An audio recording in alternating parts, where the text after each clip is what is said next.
Okay, thank you, Janet. It's good to see you again. It's good to meet you, Tom, and welcome to all who are joining us this morning. Um, Thank you so much for the invitation to be with you.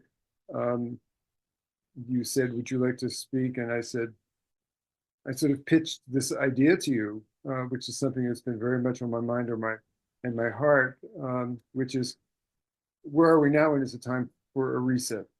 And I will confess that preparing for this has been very, very challenging.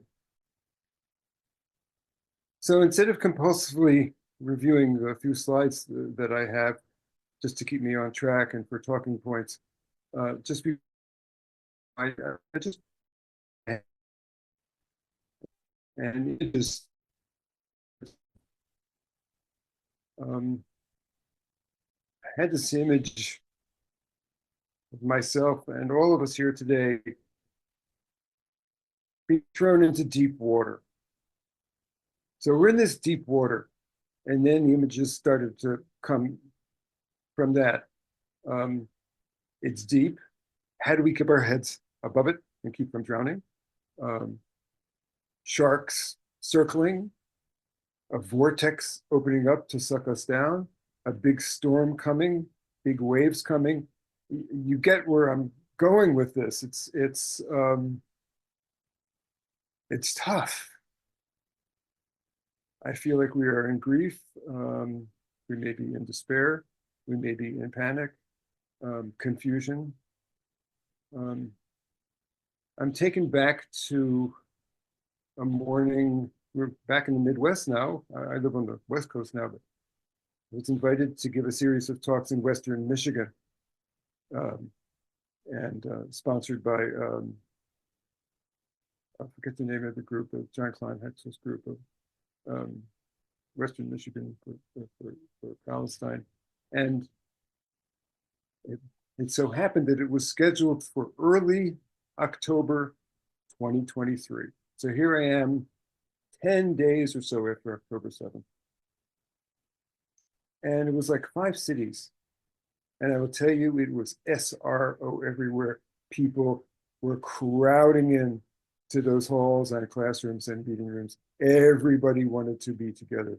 What is going on? What do we do now? And I found myself saying, you know, I know why we're all here. I know why you're here. I think you're coming for comfort. You're coming for answers. I can't give you either, but I can give you, and here I just channeled Ilan Pape because I just heard him on a Zoom. He'd given a talk also, just it was a coincidence. He gave a talk in Berkeley right after October 7th. He was scheduled to do it. He said sort of the same thing. He said, you know what? The only way for us to deal with this and to understand October 7th is to understand the context. And I'll never forget this. He said, you want to understand the context for October 7th?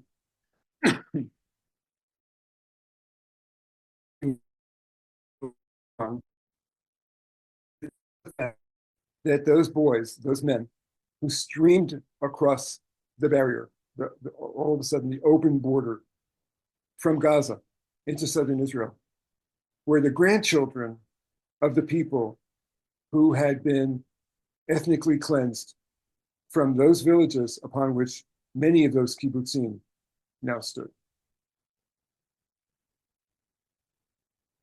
That's the context for October 7th. Full stop. And I was able to go on from there. I said, if you want answers, if we want to know what this means and what's next, that's where you go. Now, I think in the title for this forum, I said, the great unmasking, Trump 2, etc. What's the unmasking? The unmasking, and of course, we thought the unmasking would have been in 2008 and 2009 in Gaza, 2014 Gaza. You know, like a Soweto moment, like the revolt of the townships in South Africa finally, and the Soweto massacre. Finally, that was the unmasking. This is apartheid. This is colonialism. This is what that is, and the world knew it. Apparently, this never happened. We think maybe now, and this is the argument that I'll make, it's finally happening. The world is starting to understand the context. The world is starting to see, unmask what is going on. You know, Ilan's been using the word genocide for decades. He's called it incremental genocide. It used to be that the A word was the word you couldn't use. And then it began to be used. And now everybody says it's apartheid. I think that's where we are now with the G word. And yet, right? And yet, the ethnic cleansing has to stop. It's now full-blown genocide. We have been, I think we would like to have been thinking that we have stopped it. Guess what? So what does that mean? I think we would like to think that we have stopped the erasure of Palestine. Maybe that's true, because Palestinians are finally demonstrating that they will not be erased. There are people in the north of Gaza now, in response to Trump's latest whatever, that you're going to leave. They're saying, you know what? You're telling us to move again for the fourth, fifth, sixth time? Pull up our tents again? We're not. We're going to go. We're not going. And that's always been kind of in some sense, the battle cry of the Palestinians. We won't be erased. We're not going. We won't be relocated. We won't be, what's the word for ethnic cleansing? We won't be transferred. Now, of course, we don't know. And if anything, I think we have learned from Trump too is what he says today is scary and sounds horrible. Don't listen, because something else is coming. So you don't know what's next. And yet, the wave, the vortex, the sharks, it seems quite real. Okay, I'm going to go on from there, but I'm going to switch to slides right now.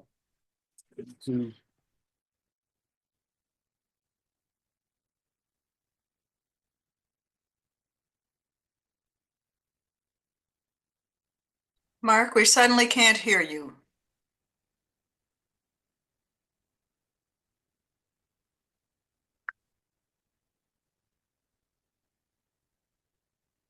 Janet, I don't know. There, now we can hear you again. Okay.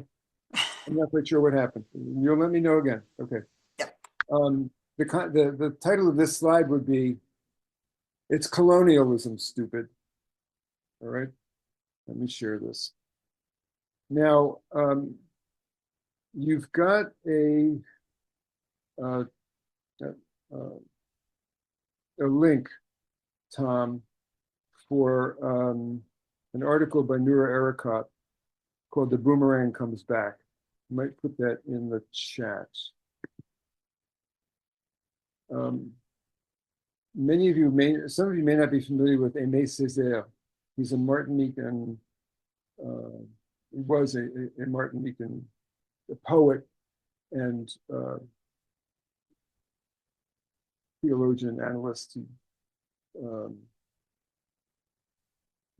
Powerful writing. And she quotes him and reminded me of him. And this actually is from a short, an extended essay that he wrote called "Discourse on Colonialism." It's fairly famous. I put it in free verse because he's also a poet. Between colonization and civilization, there is an infinite distance. We must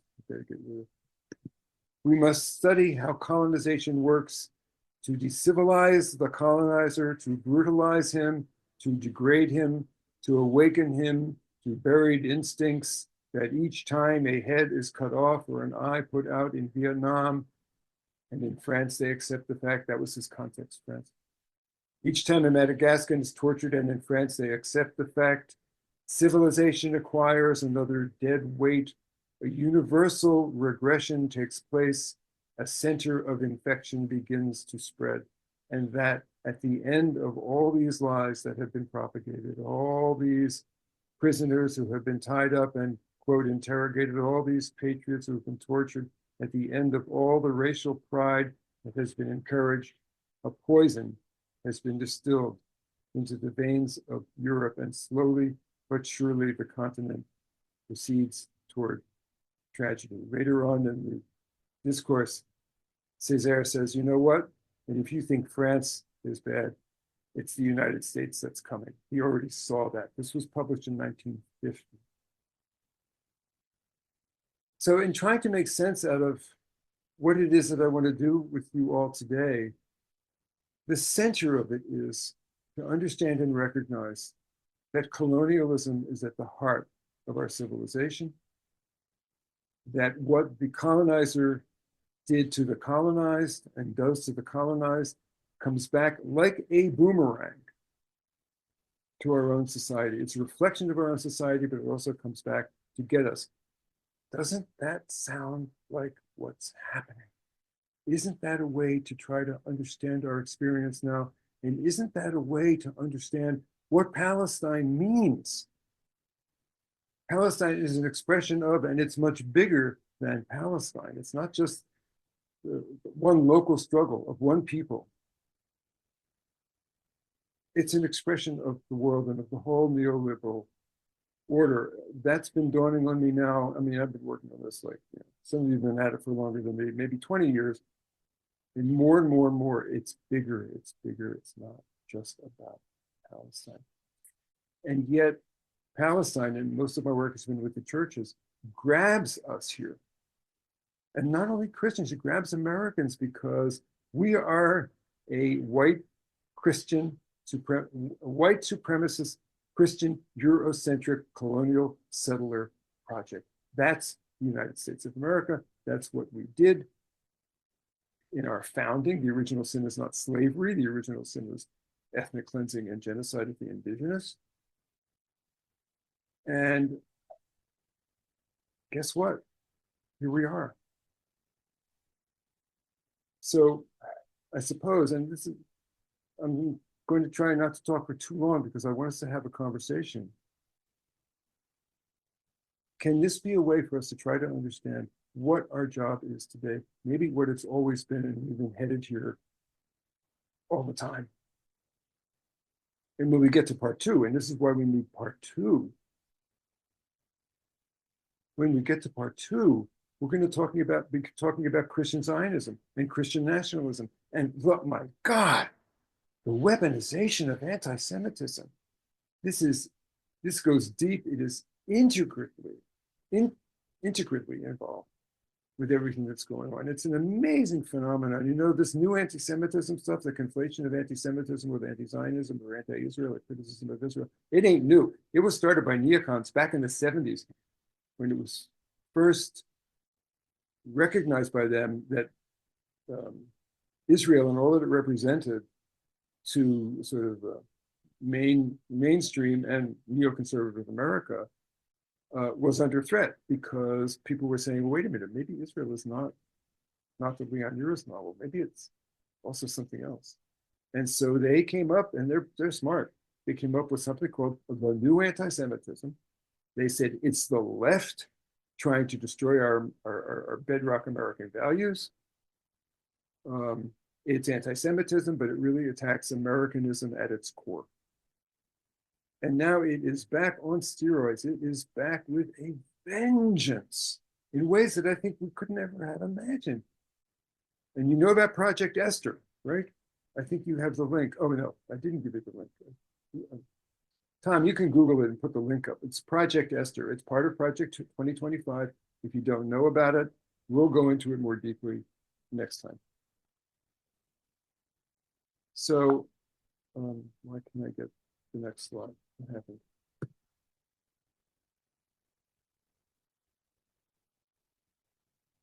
Here we go.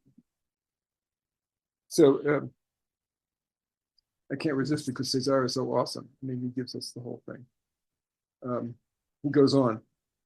One fine day, the bourgeoisie is awakened by a terrific boomerang effect. Mark, I'm going to stop you because the slide you're reading is not what we're seeing. What are you seeing? Jennings, Roots of Christian Nationalism.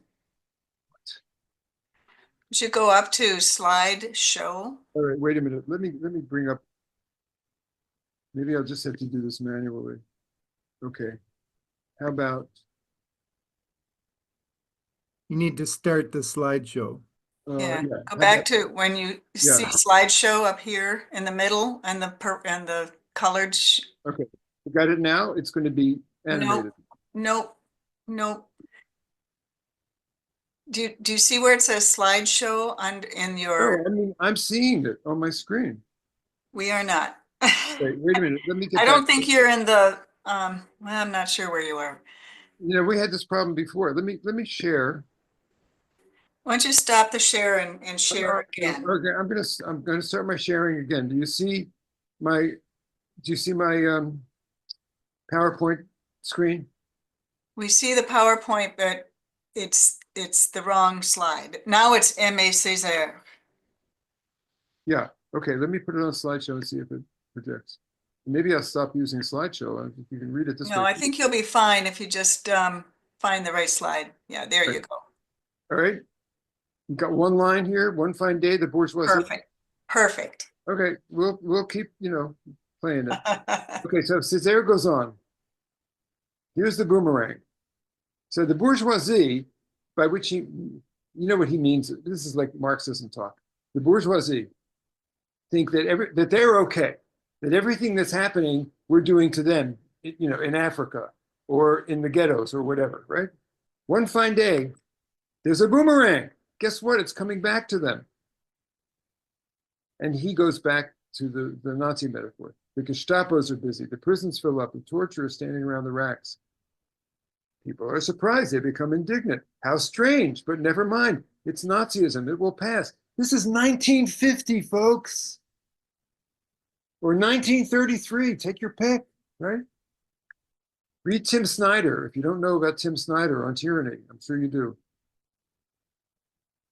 And they wait and they hope, they hide the truth in themselves that it's barbarism, it's Nazism, not us. They were the victims.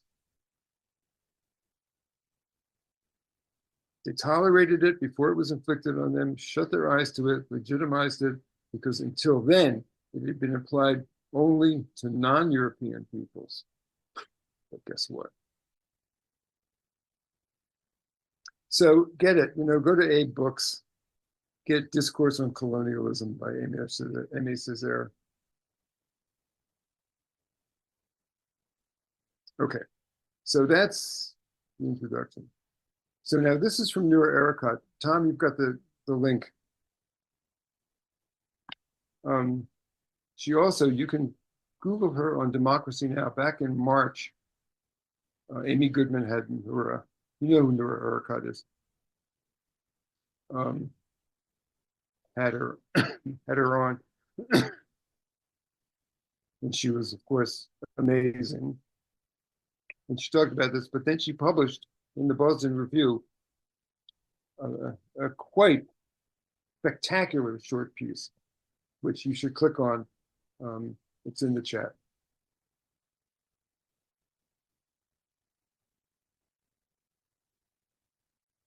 So let's take a look at this for a moment.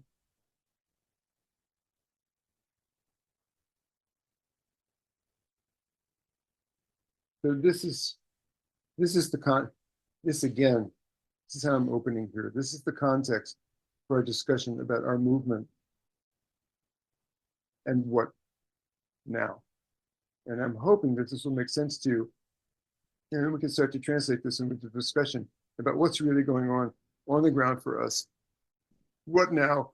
And how do we keep our heads above in the water? Because the images I shared with you in the beginning about all of us being in the middle of the ocean with the sharks and the waves and the vortex and the storm. I thought, well, what do you do when you're in that situation? You need a life preserver. And then the image that came to me was We're all in a circle and we're linking hands, and together as a community, we form a circle, and that's the life of the circle. That's how we stay afloat. That's how we survive. That's how we go on. That's where we find hope.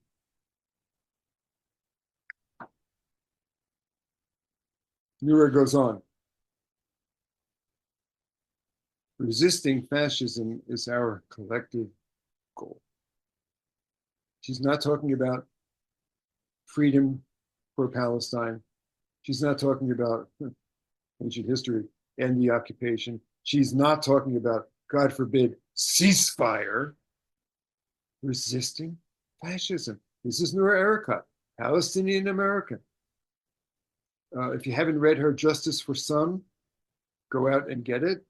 I'll talk a little bit about that in a moment. We have to fight on two fronts of United States state violence. Two fronts. Who's the tail and who's the dog? I mean, who knows? It doesn't matter. It's the same animal at home and abroad. As Colombian President Gustavo Petro warned back in December of 2023, what we are seeing in Gaza is a rehearsal of the future. Just look to the global south to get the truth, folks. President of Colombia. It's a rehearsal of the future. And we know this. I mean, we know that everybody, certainly the United States, has been rehearsing for domestic stuff. We saw that with George Floyd, right? With the tear gas canister, you know, and people marching, then carrying Palestinian flags. That was just a foreshadowing of what's happening now. That's what we're talking about. That's what we're up against. That's our fight. It's hard. But where else can we go? What else can we do? We have not stopped the ethnic cleansing. We have not stopped the genocide. Our movement has not done that. So then what? Okay, so, all right, so here's Braverman again trying, all right, let's try to get a little bit analytical here. And think about, in more concrete terms, what we're talking about. Paradigm, it's a funny word. I wrote in my notes, it's a misnomer. What's a paradigm shift? And the only thing that I could come up with was to go to the Gospels, to John 18, where Jesus is standing before Pilate, and Pilate's trying to make a deal with him, and he's talking politics. And are you really the king of the Jews? And if so, we've got to do something about you, because that's an insurrection, and you can't do that. And the emperor's in charge, etc. And Jesus said, "Listen, buddy, we're speaking different languages.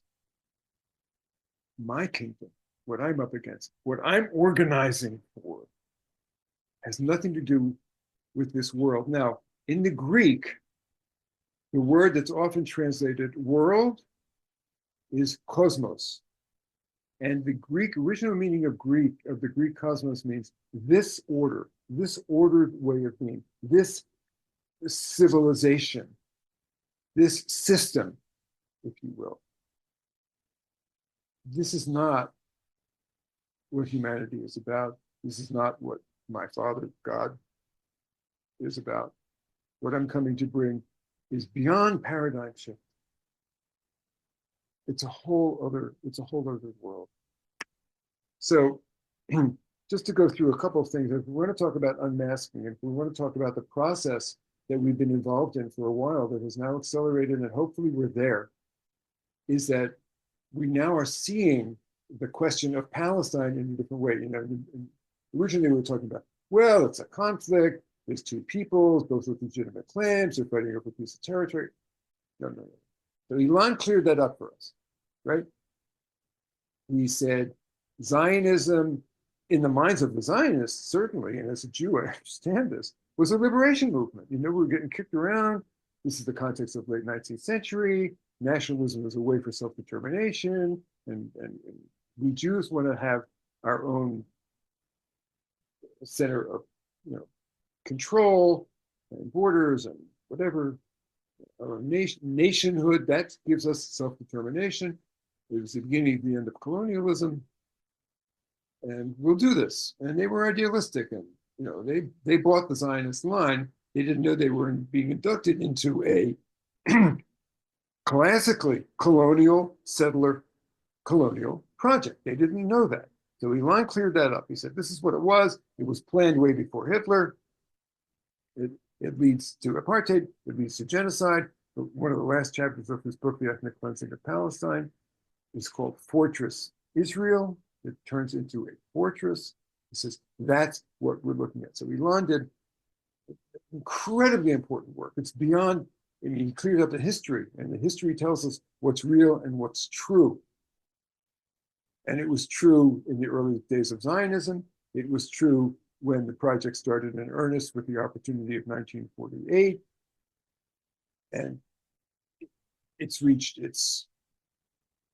the end game is here. Rashid Khalidi, also very important. I'm sure you've read, as many of you have read some of his books. The first book that I read of his was Brokers of Deceit, where he basically blasts the myth of the United States as an honest broker and shows that neither the United States nor its proxy Israel, or Israel and its proxy the United States, ever intended for there to be a sovereign Palestinian state living side by side in peace and security with Israel. Ever. It was always a lie. It was always a snare. It was always a deception. Very important book. And then just, what is it, 2-3 years ago, maybe a few more years, he wrote the 100 Years War on Palestine, which I'll dig into it a little bit deeper in a moment. But he shows that basically, if you want to understand Palestine today, you want to understand what happened in beginning in 1917 at the close of World War I. We think about it as the Balfour Declaration, but that was, you have to understand that in the context of what the victorious Western powers in World War I were about in trying to understand how to make sense out of a, quote, post-colonial, post-World War I world, and how do they hold on to the colonial world order that they had full intentions of continuing. You've got a link, Tom, for Eric Hutton Reynolds, Understanding Apartheid. Put that in the chat, please. If you missed this, it came out on Jewish Currents, I don't know, 4 years ago. It's a terrific article, and it's beautiful, perfect, critical thinking. And what they're saying basically is, to understand apartheid, you have to dig deeper, one deeper level of analysis, and understand it as an expression of or a method of settler colonialism. It's a way to implement settler colonialism. That's the thing itself, not apartheid. Apartheid is a political system. It's hafradah. It's Jim Crow. It's colonialism, stupid. And it's a very, very useful, very important article, paper. And then I want to introduce you to Michael Pryor, if you don't know. Father Michael Pryor, a renegade Catholic priest from Dublin, best kind. He influenced Walter Brueggemann, Hugh Brueggemann, he influenced me. His books are out of print, but if you look for them, you can find them. And he spent some time in, I think, Bethlehem, maybe it was Jerusalem, as part of being like a priest. And he went to the Holy Land, and he got completely turned around. This is in the late 20th century. And he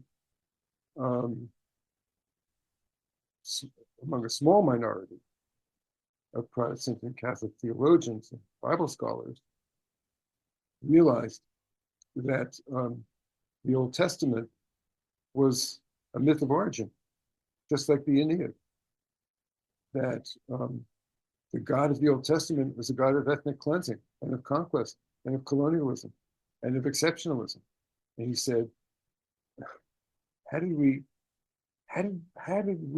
lose the plot and realize that Jesus came to sweep that all of that away, and standing not before the Roman headquarters, but the Temple of Jerusalem, which was the theocracy working for Rome, that this must be destroyed and be replaced with my body, metaphor being body of Christ, one humanity united in love and compassion and equality. It's for everybody. Pretty simple, huh? But, and again, we'll be able to dig more deeply into this in part 2. Because of Christian Jewish history, because of the shock and horror of the Nazi genocide on the Western liberal Christian world, mid-20th century, and because of the need to hold on to Christian exceptionalism, the church turned its back on the gospel and said, we are going to re-embrace, we're going to disavow replacement theology, and we are going to re-embrace the whole idea of God's election of one special people. It's the Jews. We'll piggyback on that. We'll hitch a ride on it. And by the way, it's a slippery slope to embracing and endorsing modern political Zionism. That's why, and again, we'll dig more deeply next time. That's why the weaponization of anti-Semitism, right underneath that, is Christian Zionism and Christian nationalism. An Old Testament, Bible-based, old-time religion that lends legitimacy to the neoliberal order and what we're seeing happening to the world today. And the thing is that when you talk about the Bible and when you talk about Christianity or the quote Judeo-Christian tradition, weird, powerful concept, you're not talking about religion. You're not talking about synagogues, churches, Vatican. You're talking about Western civilization. Starting in the 4th century, they were joined. And by the 14th century, by the 15th century, 16th century, you got a papal bull which initiates the doctrine of discovery, which says, go out and conquer these lands for God, take the people, take the resources, go for it. 1493 is the date of that papal bull. And it was the beginning of the transatlantic slave trade. So, all my work has been with the churches and the Jewish-Christian relations. I'm realizing that it's not a religious issue. It's about the West. It's about North and South. So that's Michael Pryor, 2 books and a whole bunch of other things. Find him. Okay. And then, of course, we have theology. Now, in 1985, the South Africans wrote their Kairos document called A Challenge to the Church, not a challenge to Pretoria or the South African government, a challenge to the church. And along with the letter from Birmingham jail, it is the most important, critical, seminal document of contextual theology of the 20th century. And contextual theology is public theology, and public theology is politics. And again, we go right back to the 1st century context where there was no difference between politics and religion. Rome was a theocracy. Palestine was a theocracy. Mesopotamia was a theocracy. Egypt was a theocracy. What have you. So it's not weird now that Christian nationalism has taken over the United States. It's taking over the United States. It's always been in our DNA. So the South Africans, and then in their wake, and they worked together on this, by the way, that's the backstory. The Palestinians in 2009 published their document. I'm sure you've seen it. If you haven't seen the U.S. response to that from 2011, maybe put I could have given you I should have given you the link, Tom, but just put in the chat kairosusa.org. Go to kairosusa.org.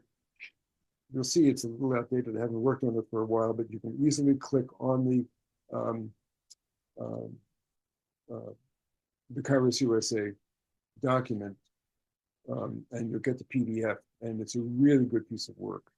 And it puts out it's a message to American Christians, but it speaks to all of us.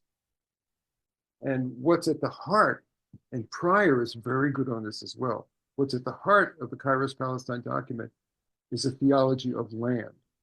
So I mean, the Old Testament and the New Testament is an answer to that. The Old Testament is a theology of land. The Abrahamic promise is a promise of land. The whole identity of nationhood and of peoplehood in the Old Testament is land-based. It's nationalist. It's a myth of origin.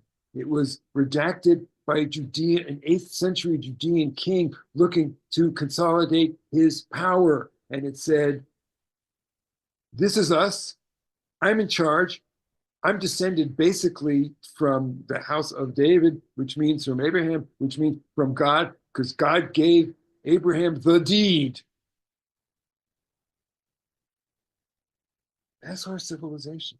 Western civilization is based on that. So the Palestinians, and then as a response, the Brits, the Germans, the Americans, the Canadians, the Filipinos, the Brazilians, the South Koreans, the Indians, the South Africans, all wrote responses to this document over the next couple of years. It's all liberation theology, and it all is in direct response to the prevailing theocratic political, Bible-infused political theology that's running the world, which is land-based. It says you build a temple to God on a particular hill, a shining city on a hill, to put it in the American context. And that's the source of power. So these theological documents are very political and in direct confrontation with that, and that's what we're looking at now here. It's Trump's art of the deal. It's all based on property. It's real estate. Okay. I just thought I put a slide together just to break down the holiday a little bit, but I really recommend you read his book. It's a quote from him.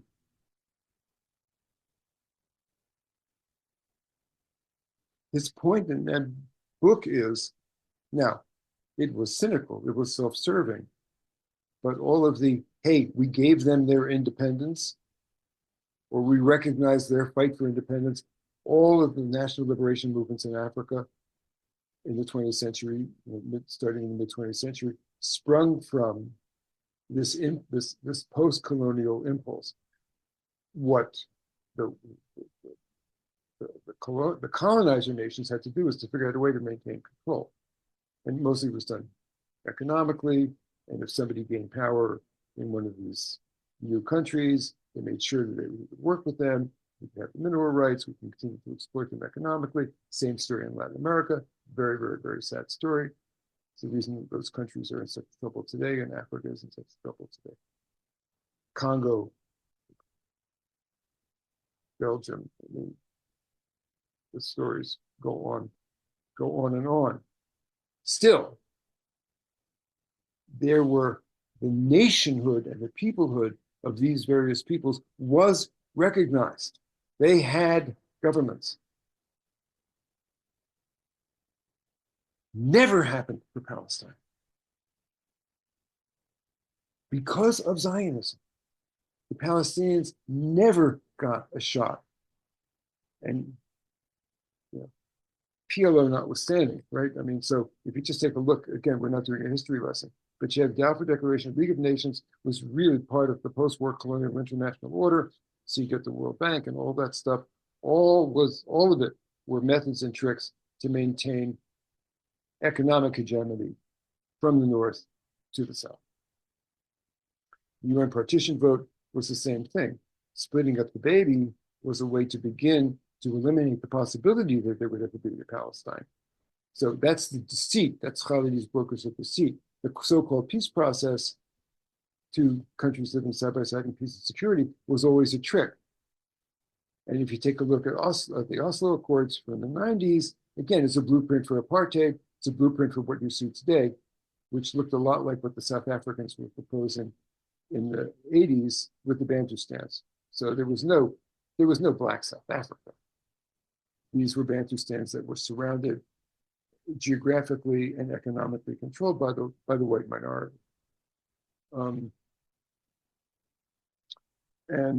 So that's why I have 1974.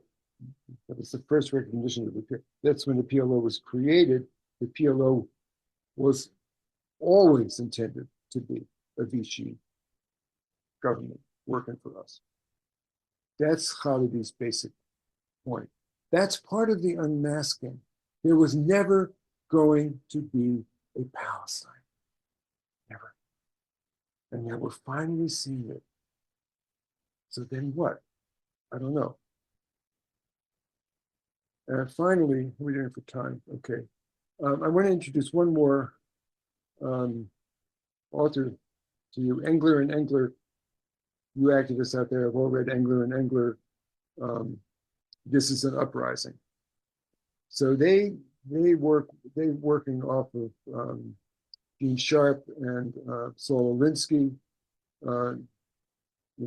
basic organizing 101, and they talk about how does change happen. Very interesting book, a little dated. Authoritarian regimes maintain power through the preservation of seemingly immutable beliefs and assumptions, and through the political structures that maintain those systems. Gene Sharp called these pillars of support. And with this, I want to lead into what our conversation can be. So, their belief systems, in the belief in the inferiority of the colonized, on the divine or natural right to wield supreme power. Think about what the political supports are for the pillars of support for Israel. Israel is a liberation movement for the innocent Jewish people who have suffered so much that they get the right now, basically, to do to others what was done unto them.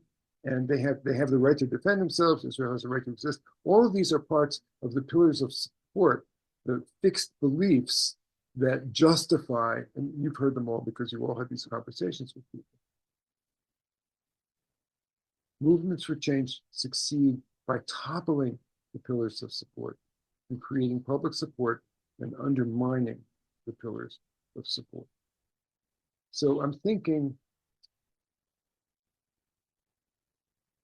is now that the unmasking has happened, now that the world is coming to realize what's going on, now that the images from Gaza can no longer be denied, because it's not just a week of bombing and mowing the lawn and then coming and having a ceasefire. That's not what's happening now. So it's just an opportunity to topple one of those pillars of support about what Israel is really about. And that this in turn can disrupt established institutions and systems. And the way the empire is coming back here with, just take a look at what's happening with the academy and with the universities, is proof that they're in a very defensive posture. Those student encampments were huge. How do we capitalize on that? How can we join with that? And that's where I want to go with this conversation. Take a look at the Pew poll. Majority of Americans hold up their views in Israel. Public opinion is shifting. That's very, very clear. Except for most Jewish Americans and white evangelicals, of course. But broad range, I think it's a pretty amazing statistic that actually a slim majority of Americans don't think Israel is so hot anymore. They have questions, either because they, on moral grounds, or they're thinking maybe our no blue sky between us and Israel is not good for America or for national security. Hey, I'll take it. And then this just came through yesterday, and I thought I'd put it up. I got it from the one state, one Democratic state website, which you don't hear from very much, but they published this thing from something called the General Federation of Trade Unions in Gaza. I'm wondering if anybody knows who they are and where they are and how they're still functioning. They published this piece. Just Google it. And this is a nice set of demands. This is a nice blueprint or list for organizing. So you'll have these slides, and you can have this. This slide I think is interesting and perhaps useful for us as part of a coalition with labor and students, right? So just FYI.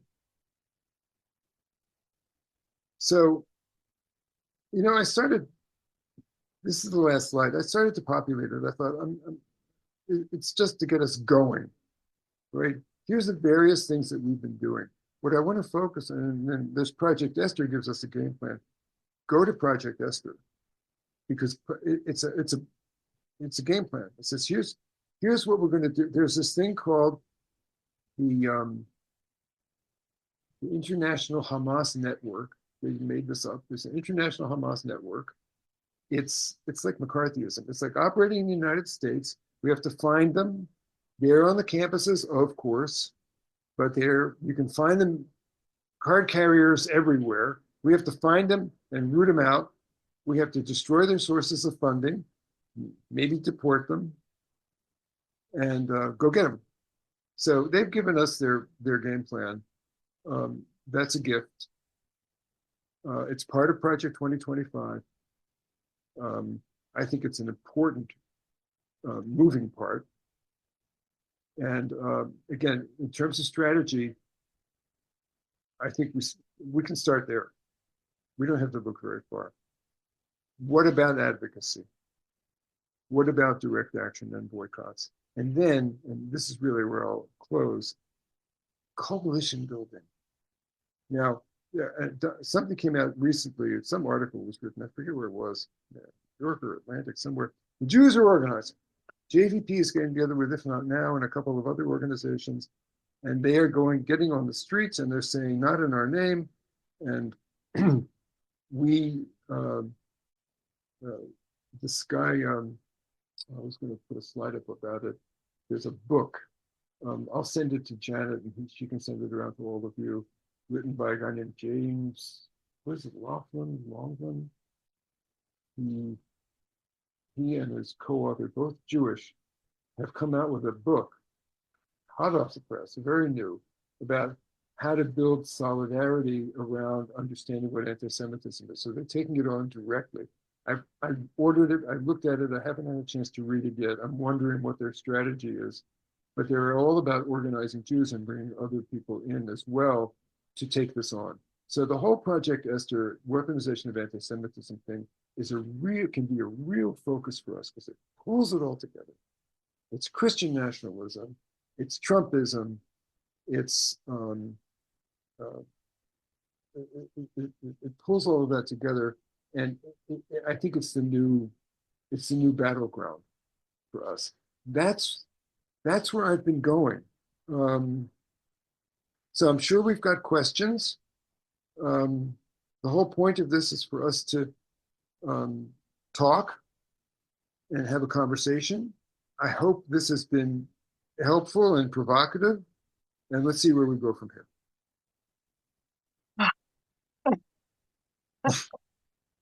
So much, so much. We do have some questions.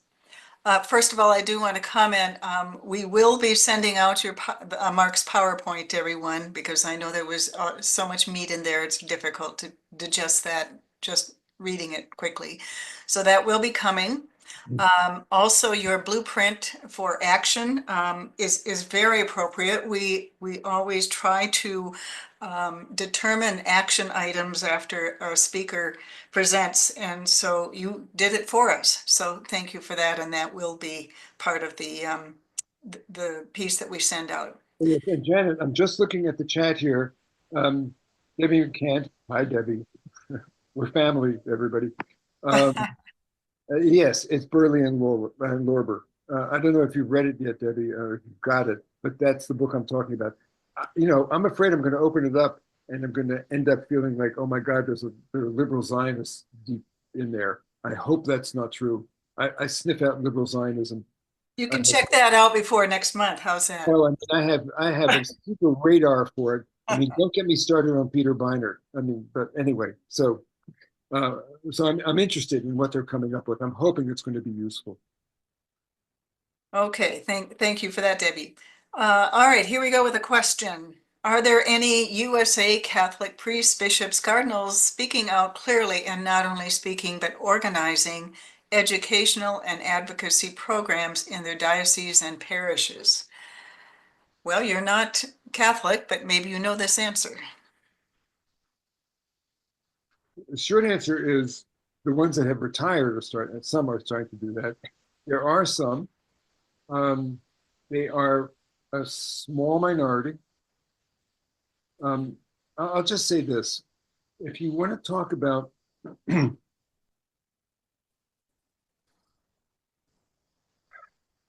finally now, after 20 plus years of struggle, the major Protestant denominations, as well as the peace churches, not the diocesan Catholic Church, never mind, but some of the Catholic orders, they've come on paper now. They've passed all kinds of great stuff.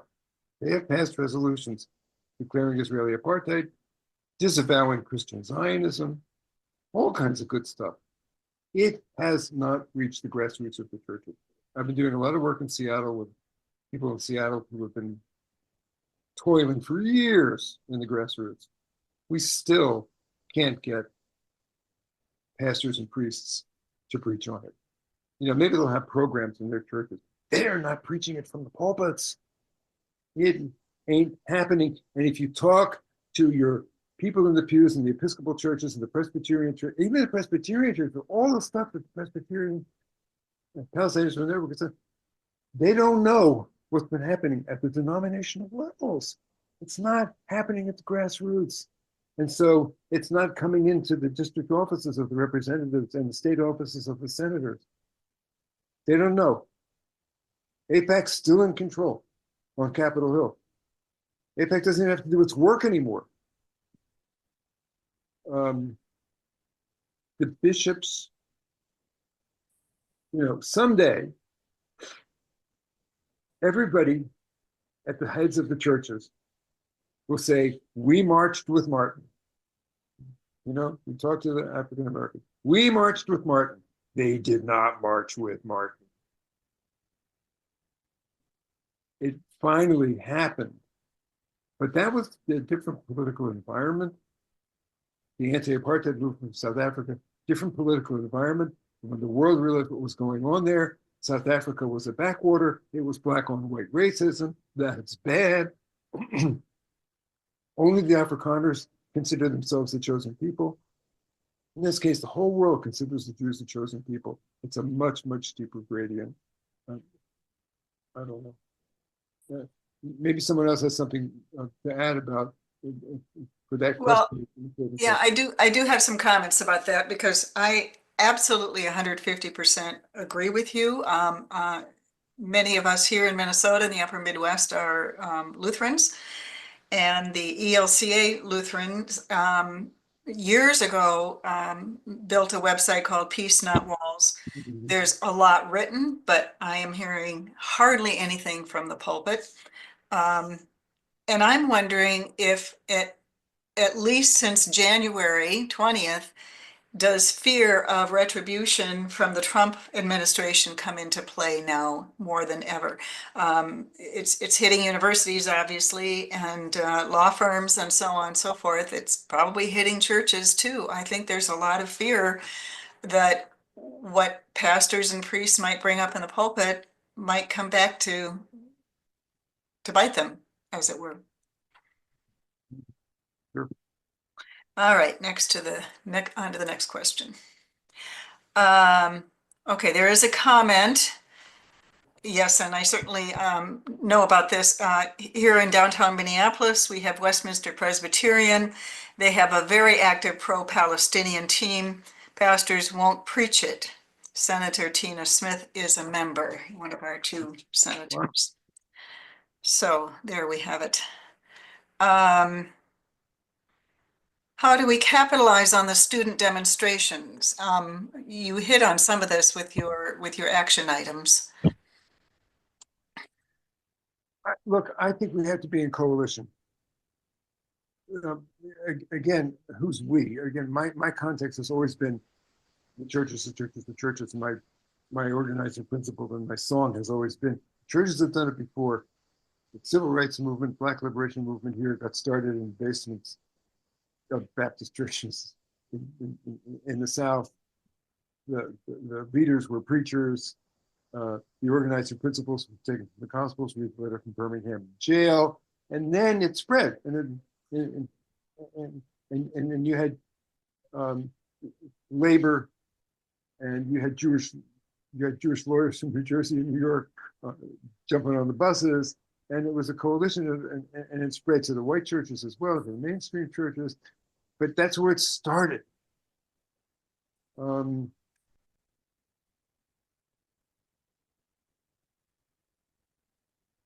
I think nobody has been connecting the dots between the enormous grassroots power of the people in the churches and what could be happening and is starting to happen now with labor and now with the academy.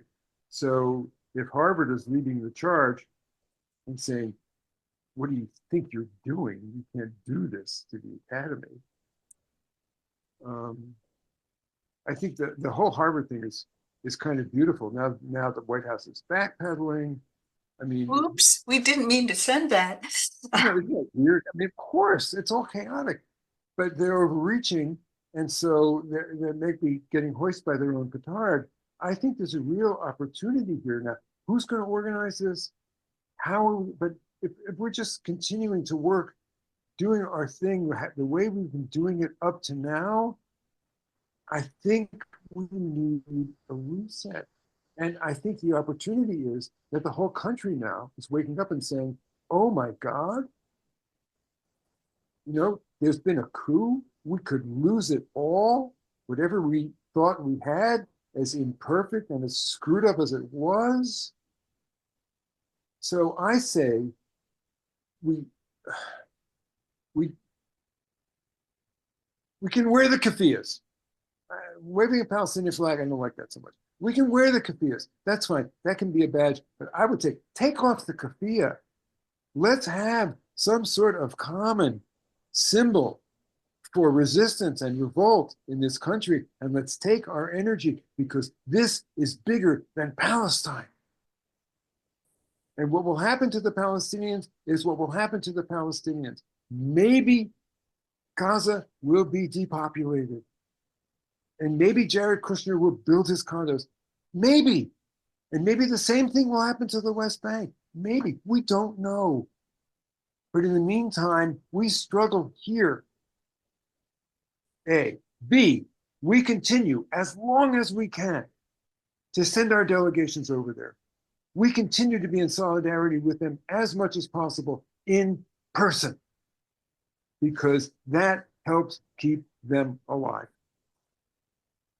And we bring Palestinians over here as refugees or as emissaries or as visitors, I don't care, whatever, so that we stay connected and we stay in solidarity with them, whatever that means, in whatever form it takes. But in the meantime, we struggle here, we take our energy and we translate it into The boomerang has come home. I hope you're right. As a former owner of a tour company that did send people over there to stay and listen and hear in West Bank, I don't know if it's happening right now to any degree, and it's tragic because these people they have no income, they have no resources, and not just in Gaza, obviously. I hear about a lot of tours being planned. I get notice. It seems like it's accelerated, at least in my I hope network. you're right. I hope you're right. You can still All go right. over there. You know.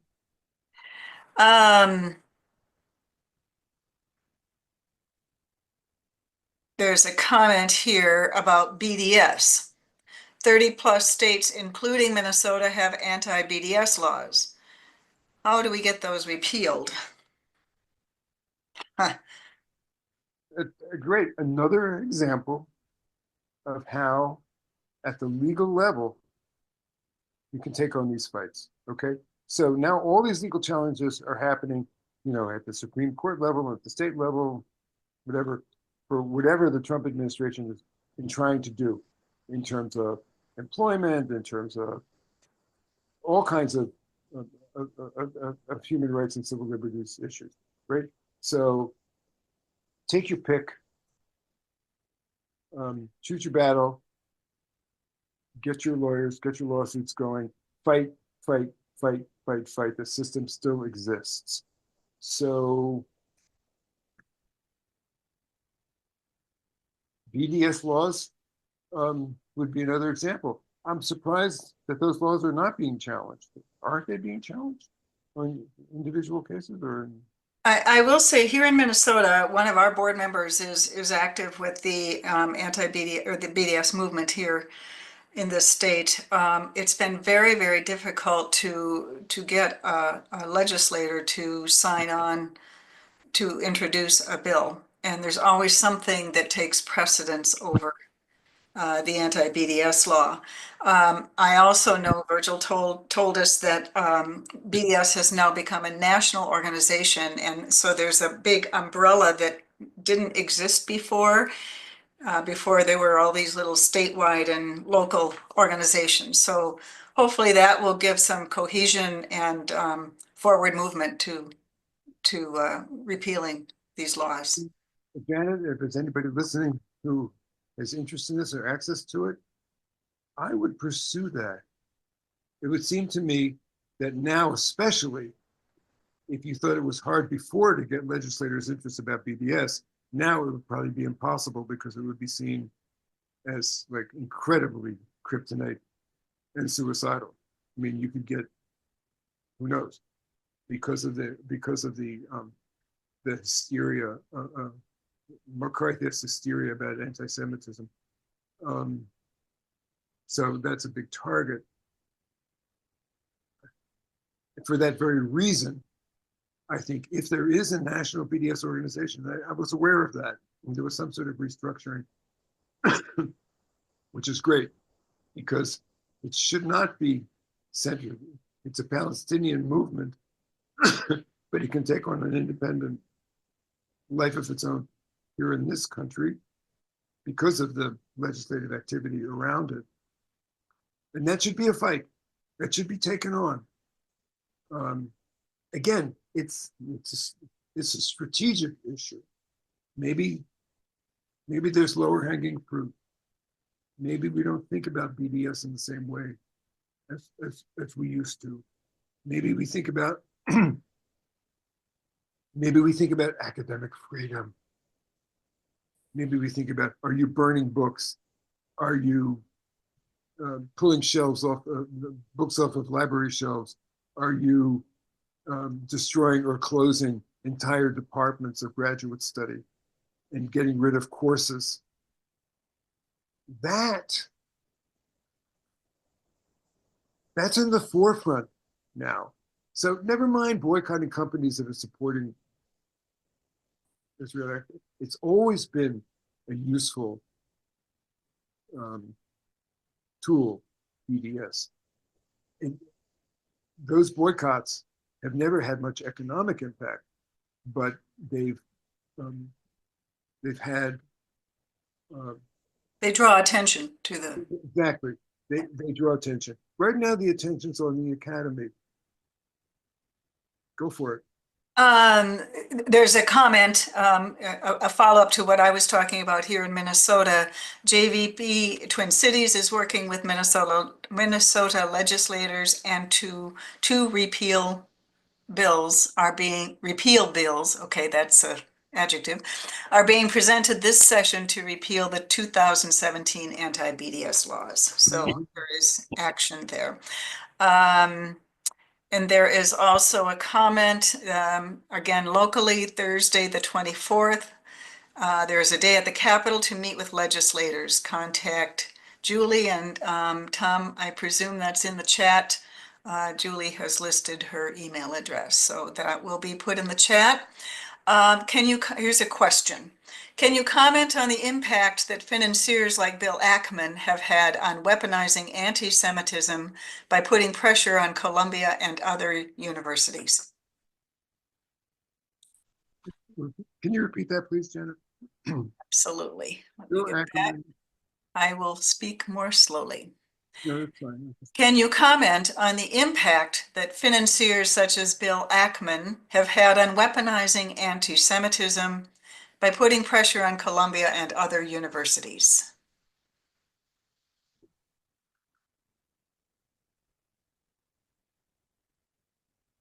You know, the economic pressure is huge. I mean, it started back last year with Harvard, when a lot of big donors threatened, and maybe Ackerman was one of them, threatened to just pull their donations, and that they were going to pressure Harvard to do something about the encampments. That's been, that's exploded now with the billions of dollars with federal funds, which, by the way, conveniently also can be part of the attack on science and health, which is just horrifying. So they get to put pressure on the institution, and they get to destroy health research and science at the same time. I mean, it's kind of mind-blowing. Anyway, look, I don't know what to say about it. I think that it is so huge and so fundamental and so diabolical and so dangerous, because, as I just said, it's not just about purging graduate school departments, getting rid of faculty members, trying to clean up DEI, or all this other stuff. It's about attacking the very fundamentals of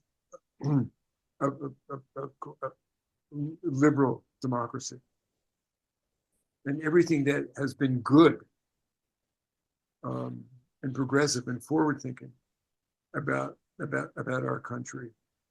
So the attack is frontal, it's broad. The whole issue of anti-Semitism in Palestine and Hamas and all of that is a way and a convenient hook to one of those pillars of support that plays into, quote, the base, and can be used to intimidate these institutions. So it's the institutions that need to fight back. I don't know what the stand that Harvard is taking, how significant that is and what that can mean. I heard a statement from this guy, the president. The news makes a big deal about the fact that he's Jewish. And I heard him on NPR, and he said all the right things about how this is very, very bad, undemocratic, un-American, wrong in terms of its morality and its attack on fundamental ideals of America. And he said, look, and then he said, look, I think Israel has a right to defend itself, and I'm a supporter of Israel and all that. I don't like what they're doing to the Palestinians. He said that. Um, but I think the more that the argument and the discourse can be about the fundamentals of our country in terms of being a democracy and trying as much as possible to correct for our settler colonial DNA. The more that can be the struggle and that can be the battleground, the more I think our energy about Palestine can be well utilized to see it as just part of this bigger picture. And then maybe that can kind of sort of reverse boomerang back to Palestine, and maybe that can slow down or interrupt what appears to be this tidal wave and this feeding frenzy to complete the genocide and the ethnic cleansing and the complete colonization of Palestine. If that's a goal, and of course it has to be a goal and an aim, I think we don't do it by stamping our feet, waving Palestinian flags, and saying freedom for Palestine. Because then we get back to, quote, end the occupation. We get back to, quote, ceasefire, which means please proceed as you planned. Because that's what's happened. The trick has worked. Oslo worked. Edward Said was right. It was a surrender. That has not worked. We were fooled. And the opportunity here is that now we see the real game, and Palestine is only a part of it.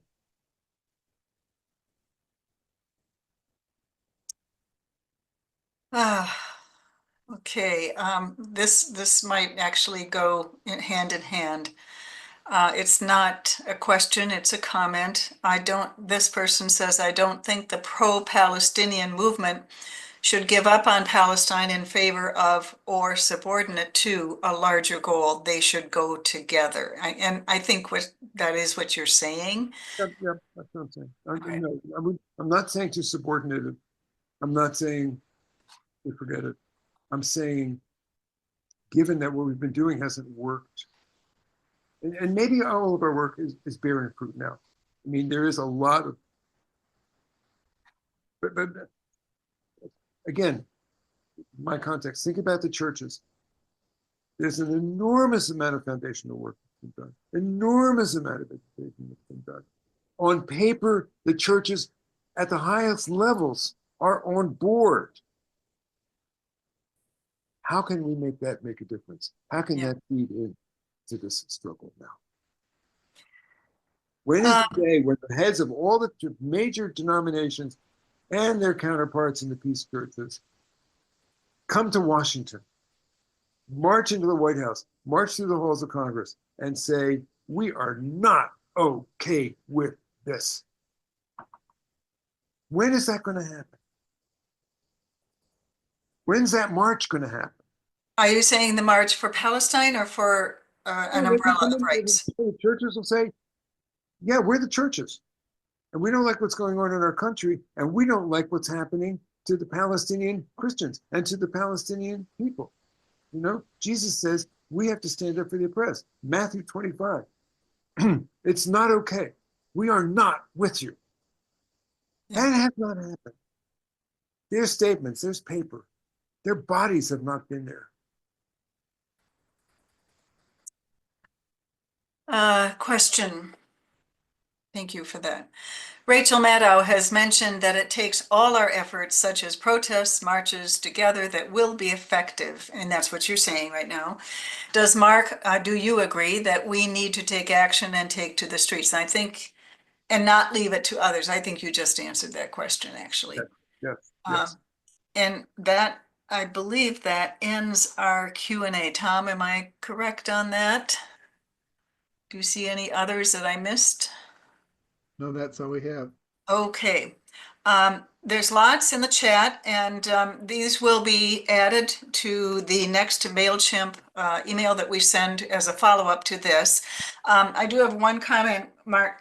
Are you going to elaborate a bit more on the Esther project next month? Right, yeah. Okay, good. I'm sure there are a lot of questions about that. And speaking of next month, Everybody, the assignment is everybody has to read it. okay. So, so All right, so we'll put the link to the Esther project in the, now I read an article that they're thinking of changing the name. really? I think it's a great name. Yeah, well, that's. I love it. I mean, don't get me started on Purim. Oh my God. Okay, we've got part 2 of What Now for Our Movement coming up, and that will be on May 17th, as usual, 10 o'clock Central Time on Saturday. Before we do sign off, we always have a very short evaluation. Please do take a couple minutes to complete that, and I mean short. So folks, please do so. We love your comments and we ask for suggestions as well. And finally, if we hope you find our Middle East Peace Now forum speakers to be informed, justice-oriented, and engaging.